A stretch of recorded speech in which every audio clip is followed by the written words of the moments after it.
Okay. Booyaka, booyaka. What up, what up? Holy cow.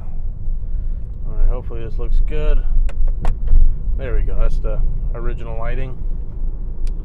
Alright, here we are.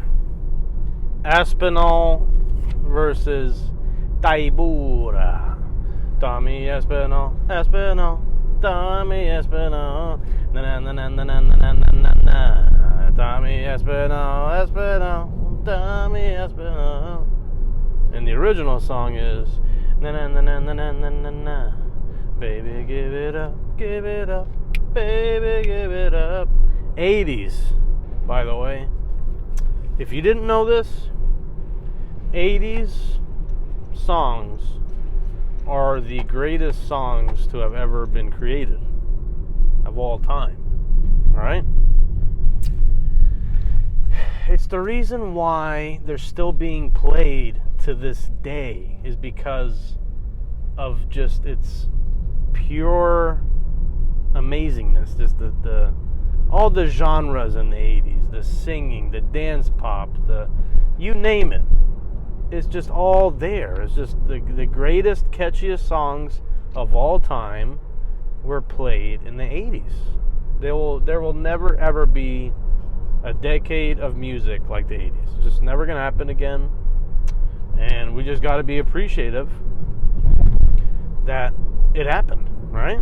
That's what I got to do. So, in case you didn't know. No, but so this week we got a pretty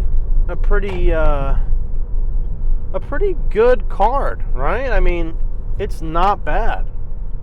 Because you got, obviously, Tommy Aspinall coming back from the injury. We'll talk about that, in length. We got Chris Duncan, who was from the Contender Series, which was a fucking, that Contender Series win was a fucking banger. Oh my God. We got Brian Barberena, Mark Giacchese, Joel Alvarez. We got Davey, my boy Davey Grant. Davey Gravy Grant. That should be his nickname. Davey Gravy Grant. Davey Gravy Grant. Davey Gravy Grant.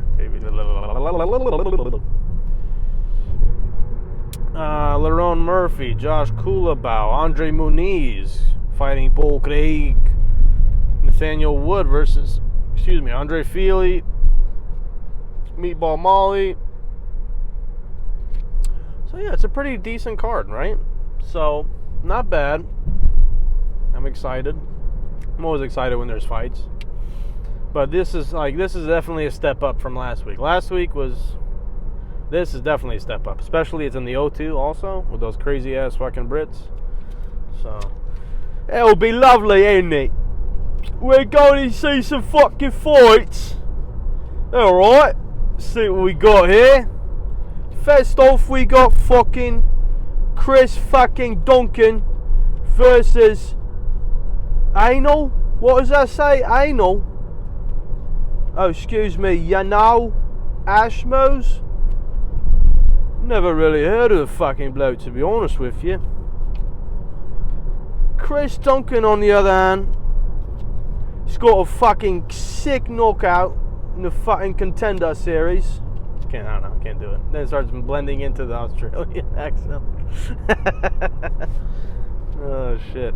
No, so Chris Duncan, I definitely put him on the list. Because, like I said, that Contender Series fight was fucking bonkers. Looked like he was about to get out of there. Comes back, knocks the guy out. So he definitely has power in his hands. Pretty fun to watch him.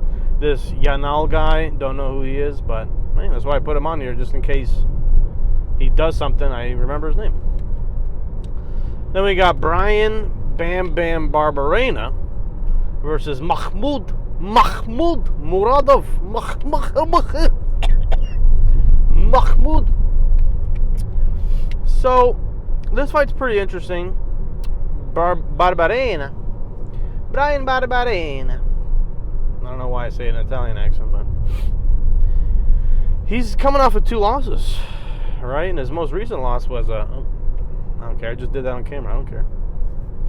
His most recent loss was to Gunnar Nelson by armbar, which was you know, I mean, obviously Gunnar Nelson is extremely high-level jiu-jitsu practitioner, but, you know, you can't just get taken down and submitted like that like easy, you know what I mean? At least make him work for it. You can't just get taken down and be like a fucking turtle on his back like, nope, you got me, right? So I hope he definitely corrected his mistakes on that part with the jiu-jitsu. Mahmoud, from what I've seen him fight, he's more of a grappler type of guy, so we'll see. I mean, Brian Barberena ain't no slouch, right?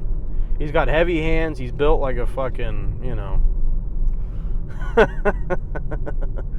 He's built weird. Like, he doesn't have any muscles on his body, but he hits you, you go night-night. Like, he dropped Leon Edwards bad when they fought. He knocked out Robbie Lawler. He has crazy knockouts on his, you know. He went to war with Vicente Luque. I remember that fight. He went to war with Vicente Luque. Almost had him hurt. Oh my God, several times. Then he got finished, which was sad because he was winning that fight. And it was like 20 seconds left of the fight, which is crazy. Very unfortunate. But, you know, I think he's got a pretty decent career in the UFC, so it's going to be interesting to see if he can bounce back. Oh, I forgot. Yeah, Chris Duncan by KO, the first one. And then for this one, I want to say Barberena. Barberena first round knockout. I'm feeling it. It's going to be one of those nights. It's going to be a spectacular night. Then we got Mark Diakiese versus Joel Alvarez. So I put this fight down because I was a fan of Mark Diakiese in the beginning of his career in the UFC. Like, he had those crazy knockouts. He was exciting. He was flashy. And then, you know, he gets a couple losses and he's like, oh, well, I'm just going to be a wrestler now. That's just kind of lame, you know? Like, his fighting style is, it's like that fucking John Fitch. Remember John Fitch? That's old school UFC, but like, just to take you down and just smother you down there and pitter-patter shots and very lame, whack fighting style, but very safe. Very safe and very, what's the word I'm looking for? Economical, especially if you have a bad gas tank. Just hold on to somebody, you know? So I just wish he didn't fight like that. But he's fighting Joel Alvarez, who this guy, he's nasty. Like, he got absolutely obliterated by Arman Sarukian, but Joel Alvarez, he's still an MF-er to watch. He really is. He's good. He's good everywhere. Very good striking, good jiu-jitsu, you know. His wrestling is kind of sussy. So we'll see how that goes. We got fucking Danny Roberts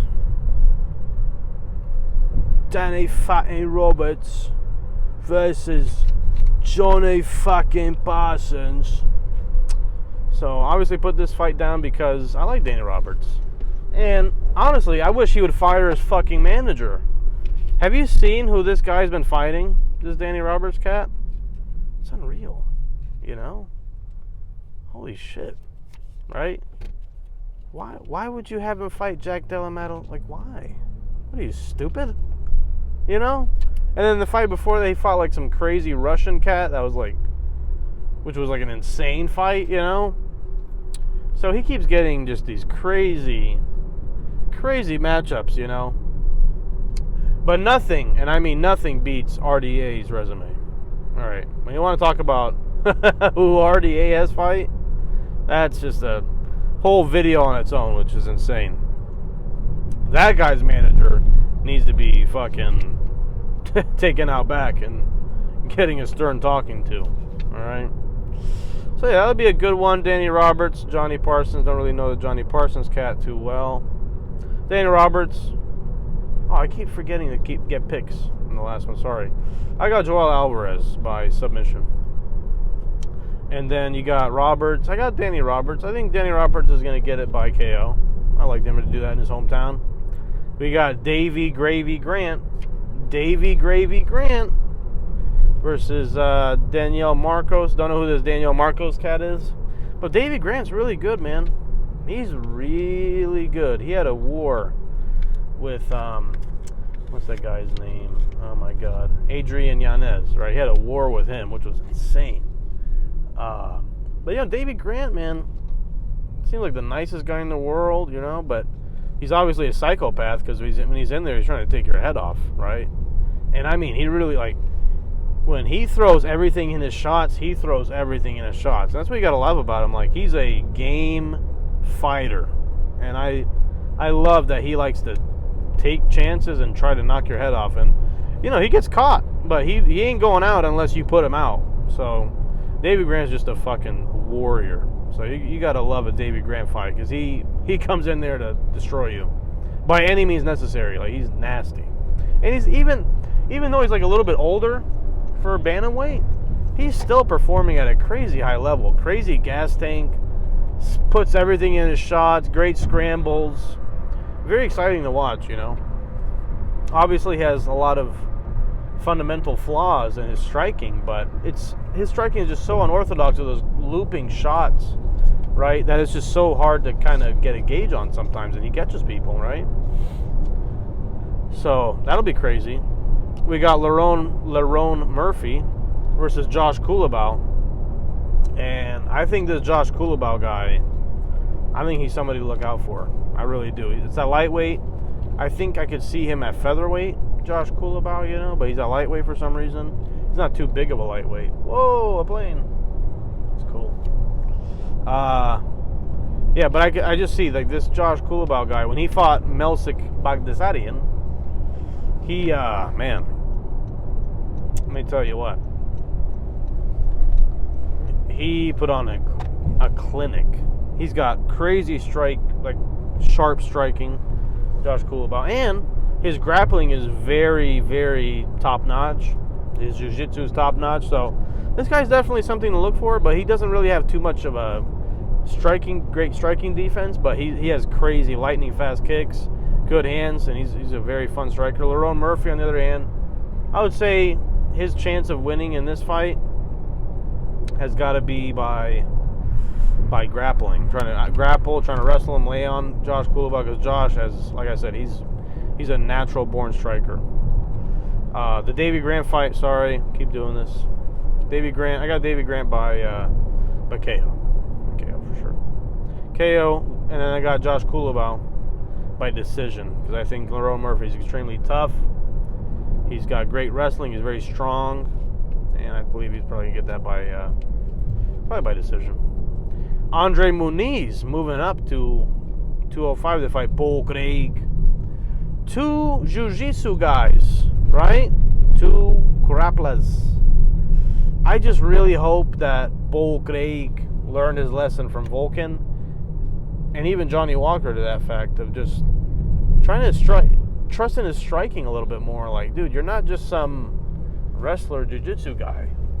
You got hands. You're a big boy, you know? You know, put them on somebody, right? Land a few jabs at least. Don't just go straight for the takedown. I get it's your wheelhouse, but you know, you gotta put faith in your hands, right? Andre Muniz, on the other hand, I remember when he fought Jacare, I was very impressed because he submitted Jacare, broke his arm. I'm like, holy shit, wow, this guy's crazy, right? A lot of praise. And then he fought Uriah Hall. I don't know if Uriah Hall won that fight or if he won that fight, if Andre Muniz won that fight. But I just remember watching that Uriah Hall fight, and I'm not going to say he's a one-trick pony overall, but in that fight, he was showing like he was a one-trick pony because he kept taking Uriah Hall's back, and then from the back, he kept trying to go for the armbar over and over and over and over and over again. And I believe he won that fight based off control, but it just didn't make sense to me, man. Like, why do you keep going for the armbar over and over? You have the rear naked choke. You can do a Kimura. You can get an arm triangle. You got so many options, and he kept going for the same move, and Uriah Hall just kept defending it. It was very weird, kind of strange, kind of like it seemed like that was like his desperate move, you know, like that was like his like desperation shot or whatever. I don't know. So I believe I got for that one I'm gonna do. Here's the thing. I just wish Bull Craig would just. I don't know, man. God, because I feel like out of the two, I would say they're both pretty decent on the ground, you know? I'd maybe give like the overall jiu-jitsu edge to Andre Muniz, maybe.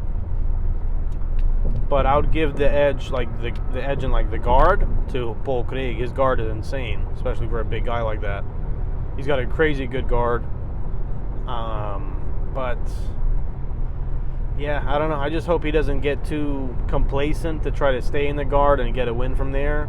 Like, he has wins before, obviously, but it's just, you know, you're going to face a guy like Andre Muniz. I highly doubt you're going to catch him in a triangle or something, you know. Unless you, like, rock him real bad or something, he takes you down, then you get it. But, yeah, you know, I'm going to go with, I think Paul Craig, I think he's going to have the gas tank advantage, because I think Andre Muniz was also having a gas problem with Uriah Hall near the end of that fight. So I give the gas tank advantage, survivability. Andre Muniz isn't really much of a heavy hitter, but you never know. So I got Paul Craig by decision. Then we got Nathaniel Wood versus Andre Fili. Great fight. Andre Fili's a vet. Nathaniel Wood has a pretty great record, but he's, you know, he's inconsistent. Doesn't really fight a lot. Doesn't fight often. But he's very, very talented, right? Nathaniel Wood's a very talented striker. Great kicks. Andre Fili, you know, he's got great hands, great wrestling. His wrestling's really, really good. So I think it's going to be a very well-rounded fight. A great affair. But I gotta say, I think Andre Fili, I don't know. I feel like if Andre Fili can, like, wrestle Nathaniel Wood and not let him get into that pretty striking where, you know, Nathaniel Wood likes to throw those kicks really well. He switches stances very well. He's very fast because he's kind of like a smaller guy moving up. He's very fast, so I don't know. I think it's going to be an interesting one. I think, like I said, I think if Andre Fili keeps it a grappling contest, I think Andre Fili wins. But if he tries to strike with Nathaniel Wood the whole time, I think Nathaniel Wood's going to win. But if I had to pick, and by the way, Nathaniel Wood's got a gigantic head, right? I mean, who am I to say I have a fucking watermelon head? But that Nathaniel, he's got a fucking crazy, gigantic head. It's probably why he hasn't been knocked out ever. I don't think he's been knocked out, like, one time.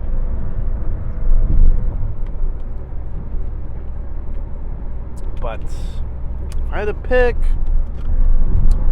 probably go with the younger guy, because, you know, Andre Fili's definitely a vet. Been there, done that. A lot of miles on the clock, even though I believe he has the better grappling. I think Nathaniel Wood probably will get it done. Probably get it done. You know, like, the atmosphere is gonna be pretty crazy, close to the main event. I'll say Nathaniel Wood gets it done. Third round, like TKO or sub, I'd say. Then we got Meatball Molly versus Julia, something like that. Julia, whatever. Storyalenko. Interesting fight. Storyalenko has very great jiu-jitsu. Molly has zero jiu-jitsu. But Molly does have pretty decent striking, kind of KO power to her, right? And she's obviously a must to have on this card. Where's Patty? Why wasn't Patty on this card? Weird. So this fight, I mean, I understand why it's the co-main, because everybody loves Molly McCann, right? But in terms of high-level MMA, this is a shitter.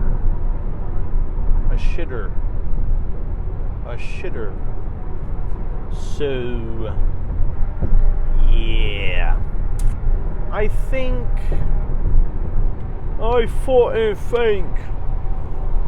let's get this straight here. So we got fucking Molly McCann versus Twinkle Twinkle Little Storyalenko, right? So if I had to fucking pick one, lad, I fucking believe our girl Meatball Molly's gonna get it done, yeah? With the old fisticuffs. So yeah, I think Molly's gonna get it done. I think she'll be smart enough, and I believe she'll probably have like a physical advantage over Storyalenko. So I believe Meatball Molly by TKO second round. Alright, now the big kahuna, the big boys, right? Aspinall, Tommy Aspinall, Tommy Aspinall, Tommy Aspinall. So we got Tommy Aspinall voices Marcin Tybura. So here's what's up, alright? Oh, what the fuck? Hey, what are you doing, eh? People just don't know how to drive.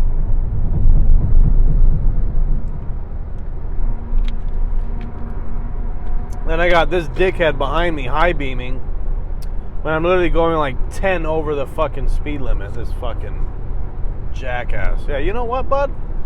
You're gonna eat my ass. How about that? Yeah, don't high beam me, bitch. I ain't going nowhere. I'm not going. Watch. No, he's gonna pass me. Look at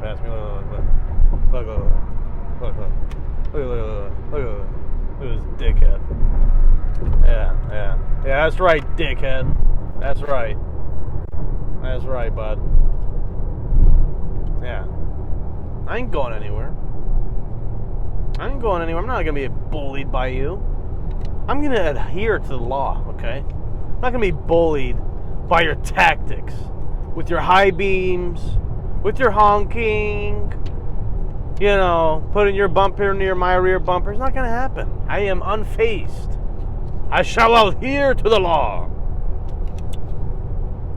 I shall be a law-abiding citizen, alright? The police hate me already for some reason. The first time I ever get pulled over in my life, I get a fucking ticket. The first time I've ever been pulled over in my life, he gives me a fucking ticket. You know why? Because I didn't have like the little paper insurance card with me. He gives me a fucking ticket for $260, and he said as long as you go to the thing and you provide your little thing, your insurance, that you prove that you have it, then it's just $10. But still, I had to go out of my way. You know, I still had to pay $10. Like, well, why? You can obviously see in the system I'm insured, right? Like, there's no way you can't see if you type in my car that I'm not insured. I don't know. Guy was being a fucking asshole, but anyways. So we got Tommy Aspinall versus Marcin Tybura. So with Marcin Tybura, I feel like he's a very high-level gatekeeper for the heavyweight division. Do I think he can ever be champion? No. Do I think he's going to be in the top 10 for a while? Yeah. He's just one of those guys who's going to stick around for a while in top 10, right? He's just well-rounded, you know. He's got decent striking, you know. He's got good grappling. Nothing wows you about Tybura, right? But what does wow you is the fact that he's a big boy and that he has a great gas tank. He's got a great gas tank, you know, and he's got a pretty decent chin. He's got a pretty good chin, you know, besides like what, Derek Lewis put him away, and maybe a couple other heavyweights I can't think about, but besides that, he's got a pretty decent chin, you know. So, you know, like I said, he's very well-rounded. He's pretty much a gatekeeper, right? Like, any prospect that can get past him can definitely show, like, hey, they belong in the top 5, top 10, right? So then we got Tommy Aspinall, who had like a crazy rise, meteoric rise. He destroyed Volkov, which was like, whoa, nobody does that to Volkov, right? But he did. Destroyed him. And then he fights Curtis Blades, and you know, he was like, this is going to be the biggest fight of my life. I'm going to really test myself. Curtis Blades is the top 5, top elite of the heavyweights, which is true. I believe so. And what do you know? He blows his fucking knee out, man, which is such a bummer. Right? Such a bummer to blow your knee out, but it happened, and really couldn't see what was going to happen in that fight. All I know is it lasted like 30 seconds, and Tommy Aspinall kept throwing like 2 naked leg kicks, and Curtis almost hit him with that power, that right hand, down the pipe. So, that would have been bad for him, but we still don't know because the fight just ended by him blowing his knee out. So I just hope he's not coming back too soon, too rushed, right? You don't want to do that. I do believe that Tybura is probably going to try to wrestle Tommy because Tommy's very quick, very fast. He's got great power in his hands. So yeah, if Tybura is going to win this fight, he's going to have to make it an ugly, dirty fight. Don't let Tommy, throw those jabs, that piston of a right hand super quick, bouncing up and down, Even Aspinall, Tommy Aspinall's got a fucking great ground game too, great ground game, great wrestling, right? Very explosive, so we'll see. Maybe this is the fight that makes Tommy go the 5 rounds, go through a war, see how he reacts in that type of environment, because we haven't seen that yet. We haven't seen him go through a 5-round war, or a 3-round war even, I don't think. So that'll be very interesting to see. But if I had to pick, I'm going to say, if I'm going to be honest with you, man, I think it's going to be, it's going to be,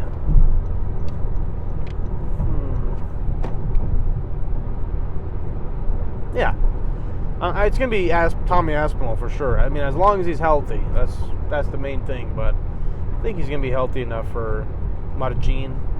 I think I got Tommy by, it's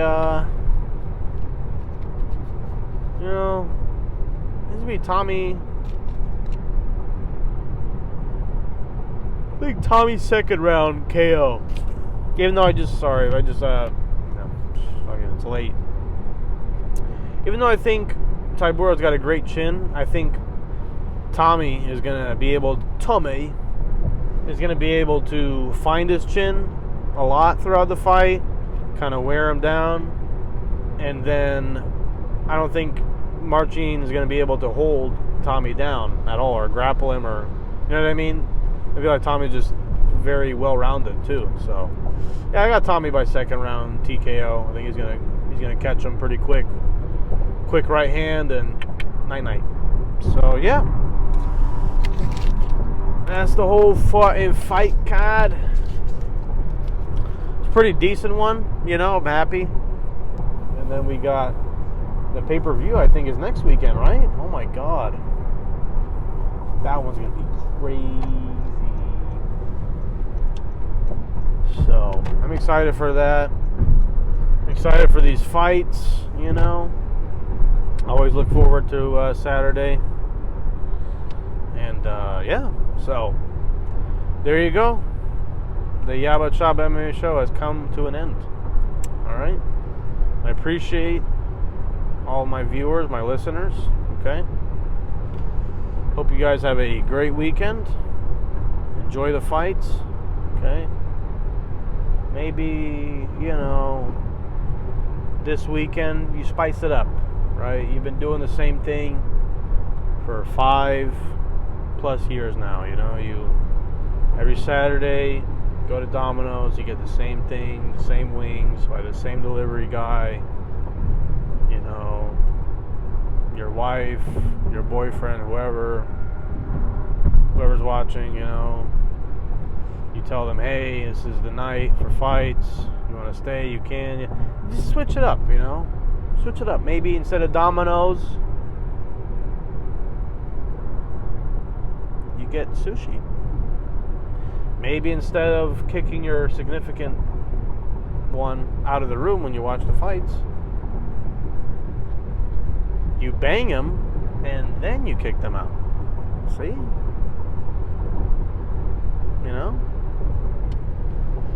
Options. You got options. All right, I'm rambling. All right. Peace.